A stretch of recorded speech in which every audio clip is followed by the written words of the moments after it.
तो समाज को तोड़ने के लिए बीजेपी ने एक नया अध्यक्ष घोषित किया, वो समाज ने नहीं किया। मैं उनसे कुछ मांग कर रहा हूँ, वो मेरा कॉल रिसीव नहीं कर रहा, तो क्या बीजेपी के साथ रहना उचित लगता है समाज के अंदर? तो बीजेपी का जो हकीकत जो चेहरा था वो समाज के सामने आया है। समाज बीजेपी को कभी माफ़ नहीं करेगी। तो जब कोई खाना खाने गया तो 5 मिनट के लिए या आधा घंटे के लिए कोई फार्मेसी दुकान पे नहीं रहता, तो ड्रग्स इंस्पेक्टर को बुला के उसका विजिट करा के उसकी दुकान को सील करवाता था। ये आदमी अभी पेपर के अंदर अध्यक्ष है, 16 तारीख तक का अध्यक्ष है। हमारी जो संस्था बनी थी वो रजिस्ट्रेशन संस्था है, बाकायदा पेपर नोटिस के साथ में। जयेश भाई, आप बहुजन विकास अघाड़ी को समर्थन दिए हैं आप? यस, हमारा 4 दिन पहले बहुजन विकास अघाड़ी के पास गए थे। यहाँ पे टिकटॉक का जो बंटवारा भी हुआ है वो बहुजन विकास अघाड़ी के जो नगर सेवक थे उनको दिया है। इस बार बीजेपी का यहाँ पे सफाया होने वाला है। वो आदमी जो समाज का अध्यक्ष है, सिरवी समाज का, उसके ऊपर 4-4, 5-5 FR है ऑलरेडी, औरतों का FR है। राजस्थानी प्रवासी छत्तीस कौम क्या है, पहले बताइए वो क्या है?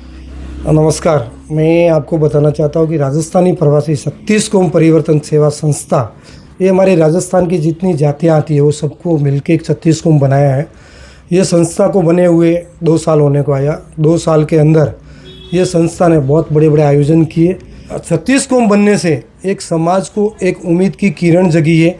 जो भी हमारे समाज के लोग हैं, जब भी हम धार्मिक कार्यक्रम करते हैं तो उसमें बहुत बड़ी संख्या में लोग आते हैं। अभी वसई विरार में एक राजस्थान छत्तीस कौम और बना है, उसमें कोई नया अध्यक्ष नियुक्त हुआ है? उसके बारे में मेरे को इतना आइडिया नहीं है, लेकिन आज एक पेपर में मैंने खबर देखी है। ये पेपर कटिंग मेरे हाथ में है। उस पेपर में लिखा गया है कि हाँ, ये जो पेपर कटिंग है, वसई विरार राजस्थानी समाज को जुटाने में जुटी भाजपा, ये पेपर कटिंग के माध्यम से मेरे को मालूम पड़ा है कि वहाँ पे एक हमारी जो ये सर्दी का जो मौसम रहता है उसमें एक हल्दी की सब्ज़ी बननी है, तो वहाँ पे हल्दी की सब्ज़ी का एक आयोजन रखा गया था बीजेपी वाले की तरफ से। तो हमारी समाज बहुत टाइम से नाराज़ चल रही थी, तो उसको समाज को खुश करने के लिए बीजेपी वाले ने एक हल्दी का आयोजन रखा था। वहाँ पे राजन नायक वगैरह सब मौजूद थे। वहाँ पे राजन नायक है, हेमंत सावरा, ये सब मेरे पास फ़ोटो आए हैं, तो वो वहाँ पे मौजूद थे। समाज के लिए बीजेपी ने विधानसभा के पहले कुछ वादे किए थे, तो वादे नहीं निभा पा रहे, और उसके लिए बीजेपी से हम लोग राजस्थानी प्रवासी सब नाराज़ थे। तो समाज को तोड़ने के लिए बीजेपी ने एक नया अध्यक्ष घोषित किया, वो समाज ने नहीं किया। समाज का अध्यक्ष रहता तो समाज के मंच से होता। ये बीजेपी की एक साजिश थी, और बीजेपी का जो चरित्र, वो अपना क्या बोलते हैं उसका चरित्र, वो सामने आया है। हमने सुना था कि बीजेपी गठजोड़ की राजनीति करती है, सनातन की राजनीति करे, लेकिन बीजेपी का असली चरित्र अभी सामने आया कि उसने एक अध्यक्ष भी घोषित किया। मतलब समाज के अंदर भी बीजेपी इंटरफेयर करती है। मैं जो भी अध्यक्ष घोषित हुआ है या जो भी समाज के लोग हैं उनको मैं कहना चाहता हूँ कि हमने विधानसभा के अंदर हमने बीजेपी का सपोर्ट किया था। परिवर्तन के नाम पे हमने बीजेपी को सुन के लाए थे, लेकिन बीजेपी ने कुछ वादे किए थे, जो वादे समाज के हित के लिए थे, जो कि मेरे पास कॉपी भी यहाँ पे मौजूद है।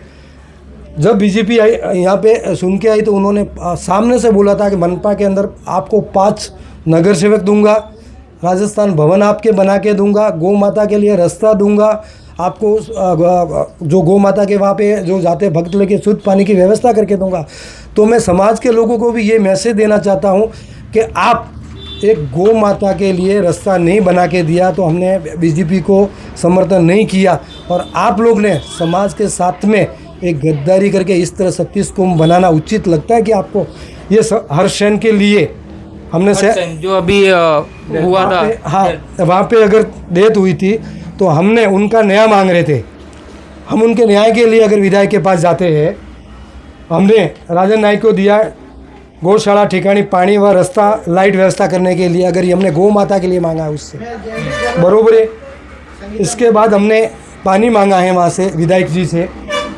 उसके बाद हमारा तीसरा विषय था, ये सब इंडस्ट्रीज वाले बैठे, सनिया दुबे जी है, ये यहाँ पे मैं बैठा, हमारे व्यापारी बैठे, उनका नया मांगने के लिए मैं एक वहाँ पे गया था करके। जब हमारे व्यापारी को नया नहीं मिल रहा है और मैं उनसे कुछ मांग कर रहा हूँ, वो मेरा कॉल रिसीव नहीं कर रहा, तो क्या बीजेपी के साथ रहना उचित लगता है? जिन लोगों ने समाज को तोड़ के समाज को 2 भाग में बांटने का जो काम किया है, उनको क्या अच्छा लगता है क्या ये सब समाज के अंदर? तो बीजेपी का जो हकीकत जो चेहरा था वो समाज के सामने आया है। समाज बीजेपी को कभी माफ़ नहीं करेगी। ये राजन नायक जो हमारे 132 के विधानसभा के हैं, ये सन्यासी दुबे जी, जब हमारा एक शाम गौ माता के नाम प्रोग्राम था तभी हमारे बीच में आई थी, बोला जयेश भाई एक बार खाली मेरे साथ में आप हाथ खड़ा करो। हमने हाथ खड़ा किया था, उन्होंने हमारे को राजस्थान भवन देने के लिए घोषणा की थी। जब आप जुमलेबाजी घोषणा करते हो, जब आपके पास देने के लिए नहीं है और एक अध्यक्ष का फ़ोन नहीं उठाएंगे तो आपको हम क्या आपके साथ रहेंगे। दूसरे नंबर, जब मैं आपको बोलना चाहता हूँ कि ये जो जिसको अध्यक्ष घोषित किया वो उनके बहकावे में आया है। जब वो वहाँ से हल्दी का सब्जी खा करके निकला तब उसको मालूम पड़ा कि मेरे साथ क्या हुआ है। तो ये जो आदमी था वो बहुत टाइम से बहुजन विकास आघाड़ी से जुड़ा हुआ आदमी है। उसने बड़े सेठ को शॉल पहनाया, वो एक कार्यकर्ता है बहुजन विकास आघाड़ी का। उसके बाद में जब हमारा सतीश कोम बना था तो सबसे बड़ा समर्थन करने वाला वही आदमी था, जो अध्यक्ष घोषित किया वही था। ये सब समाज के लोग बैठे और उसने एक अध्यक्ष घोषित किया था। उसके बाद में जब 7 दिन पहले बहुजन विकास आघाड़ी का वो सचिव पद, राजस्थानी प्रकोष्ठ का सचिव पद उसने लिया और उसके हाथ से समर्थन दे करके आया है।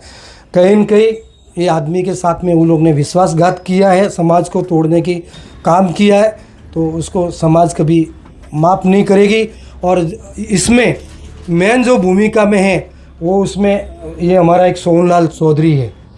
वो मतलब समाज के अंदर पहले ये मेडिकल एसोसिएशन का अध्यक्ष था, तभी भी उसने मेडिकल वाले हमारे जो व्यापारी भाइयों की बहुत मेडिकल की दुकानें हैं, तो जब कोई खाना खाने गया तो 5 मिनट के लिए या आधा घंटे के लिए कोई फार्मेसी दुकान पे नहीं रहता तो ड्रग्स इंस्पेक्टर को बुला के उसका विजिट करा के उसकी दुकान को सील करवाता था ये आदमी। और जब कामले मैडम यहाँ पे थी तो उसको खंडनी का गुना दाखिल हुआ तो तुलिंज के तो उसका रिकवरी भी यही करता था। अभी उसको सिरवी समाज का अध्यक्ष बनाया गया तो उसके ऊपर वेस्ट के अंदर गुना दाखिल है, सिरवी समाज नहीं संभाल पाया और वहाँ पे उसने मारामारी की। अभी थोड़े दिन पहले ये मेरे साथ में था, लेकिन एक पद के लिए उसको इतना सवार था, उसको पद नहीं मिला तो उसने पूरी समाज को गुमराह करके उसने नया पद घोषित किया और समाज के बीच आज उसका भी जो चेहरा है, जो चरित्र है, वो पूरी समाज के सामने आया और समाज ही आदमी को कभी माफ़ नहीं करेगी। इसको 16 तारीख के बाद में हम समाज की मीटिंग रखेंगे, उसके बाद में क्या होता है आगे का निर्णय लेंगे। जो अध्यक्ष घोषित किया है वो खाली पेपर के अंदर अध्यक्ष है, 16 तारीख तक का अध्यक्ष है। हमारी जो संस्था बनी थी वो रजिस्ट्रेशन संस्था है, बाकायदा पेपर नोटिस के साथ में। हमारे यहाँ पे सर्वे हुआ था वसई विरारपुरा तालुका का और सर्वसम्मति से जयेश भाई धर्माजी माली उसका अध्यक्ष बना था। लोगों ने अपने स्वार्थ के लिए समाज को तोड़ रहे हैं, उसको मैं यही बोलना चाहूँगा कि ये समाज के अंदर गलत मैसेज न पैदा करें और जो समाज के साथ नहीं है हम उनके साथ कभी भी नहीं है। ऐसे विधायक हमको नहीं चाहिए, हमारा सुनने वाला आदमी समाज के अंदर चाहिए। जयेश भाई, आप बहुजन विकास आघाड़ी को समर्थन दिए हैं आप? यस, हमारा 4 दिन पहले बहुजन विकास आघाड़ी के पास गए थे, उन्होंने एक कमिटमेंट किया है कि जयेश भाई आपकी जो गौ माता है, जिसको बीजेपी गौ माता के नाम से एक राजनीति करती आई है, वो गौ माता का रास्ता नहीं बना पाई। 16 तारीख के बाद में हमारा महापौर बनेगा और आपका गौ माता का रास्ता और जो वहाँ पे जो भक्त जाते हैं उनके लिए शुद्ध पानी की व्यवस्था हम करेंगे। बीजेपी एक जुमलेबाजी की पार्टी है। आज उनके जो भी बीजेपी के सदस्य हैं या जो पहले के नगर सेवक थे या उनके जो भी लोग हैं सब उनसे नाराज़ है। यहाँ पे टिकटॉक का जो बंटवारा भी हुआ है वो बहुजन विकास आघाड़ी के जो नगर सेवक थे उनको दिया है। इस बार बीजेपी का यहाँ पे सफाया होने वाला है। तो उनका चरित्र ऐसा है कि वो समाज को तोड़ने के लिए, उनके स्वार्थ के लिए कुछ भी कर सकते हैं। समझो कि वो भस्मासुर है समाज के और वो समाज को 36 कौम को तोड़ना चाहते हैं, इसलिए वो बनाने वाले वही थे और अभी तोड़ने वाले भी वही है।